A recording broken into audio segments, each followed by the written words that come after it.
রাজনগরের কানমোড়া গ্রামে এসআইআর বা পুনর্বিবেচনা প্রক্রিয়ার পর প্রকাশিত সংশোধিত ভোটার তালিকাকে ঘিরে শুরু হয়েছে বিক্ষোভ। অভিযোগ, সংশোধনী তালিকায় মোট প্রায় 1100 জনের নাম থাকলেও তার মধ্যে 103 জনের নাম বাদ পড়েছে। আর এই ঘটনাকে কেন্দ্র করেই উত্তেজনা ছড়িয়েছে ভবানীপুর পঞ্চায়েতের কানমোড়া গ্রামে।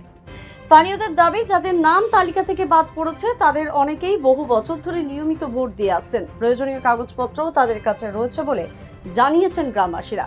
তবুও হঠাৎ করে এতজনের নাম কিভাবে তালিকা থেকে বাদ গেল সেই প্রশ্নই তুলেছেন তারা। গ্রামবাসীরা এলাকায় ধিক্কার মিছিল বের করে এবং ক্ষোভে ফেটে পড়ে। প্রশাসনের কাছে বিষয়টি দ্রুত সমাধানের দাবি জানানো হয়। অভিযোগ উঠেছে, কিছু ক্ষেত্রে নাকি পুরো পরিবারের নামই তালিকা থেকে উধাও হয়ে গেছে। গ্রামবাসীদের একাংশের বক্তব্য, বিষয়টি শুধু প্রশাসনিক ত্রুটি নয়, বরং তাদের ভোটাধিকার নিয়েই অনিশ্চয়তা তৈরি করেছে। ফলে এলাকায় তৈরি হয়েছে উদ্বেগ এবং চাপা উত্তেজনা। প্রতিবাদকারীদের হুঁশিয়ারি, নির্বাচনের আগে যদি এই 103 জনের নাম পুনরায় ভোটার তালিকায় অন্তর্ভুক্ত করা না হয় তাহলে তারা সম্মিলিতভাবে ভোট বয়কট করার সিদ্ধান্ত নিতে পারেন। যদিও এই ঘটনায় প্রশাসনের পক্ষ থেকে এখনো পর্যন্ত কোনো আনুষ্ঠানিক প্রতিক্রিয়া পাওয়া যায়নি। 100 বছর বয়স হলো আমার, ভোট দিয়েছি। কতবার ভোট দিয়েছেন? বাদ কেন হইল? আমি এত বছর শুরু করেছি, ভোট দিয়ে গেছি। কি নাম আপনার? আর আমরা বয়স্ক লোক, আর এত বছর থেকে ভোট দিছি, তো বাদ কেন হবে? আর আমাদের অত বয়স হয়ে গেল, কেন বাদ হবে? আমরা ভোট দিছি এত বছর থেকে।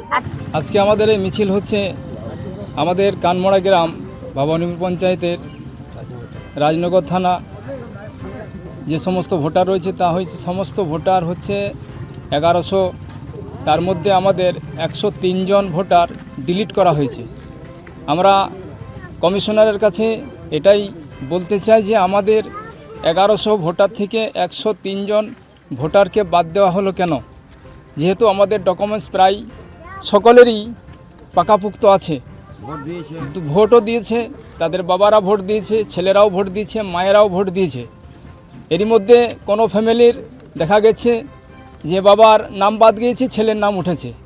কোনো ফ্যামিলির মায়ের নাম বাদ গিয়েছে, বাবার নাম উঠেছে। কাউরি আবার দেখা যাচ্ছে অল ফ্যামিলির নামগুলো ডিলিট হয়ে গেছে। এগুলো কি কারণে ডিলিট হলো আমরা কমিশনারের কাছে জবাবটা চাই। আর কথা হচ্ছে যে আমাদের এই ভোট আসা পর্যন্ত যদি এই ডিলিট প্রাপ্ত 103 জন ভোটের নাম ভোটার তালিকায় না ওঠে তাহলে আমরা কানমোড়া গ্রামের যে 1100 ভোট আছে তা সম্পূর্ণ বয়কট করব। কি মনে করছেন যে এটা কি বিরোধী দল অর্থাৎ বিজেপির কি কোনো চক্রান্ত? সম্ভাবনা হতেও পারে, এটাও আমরা মনে মনে ভাবছি, হতেও পারে।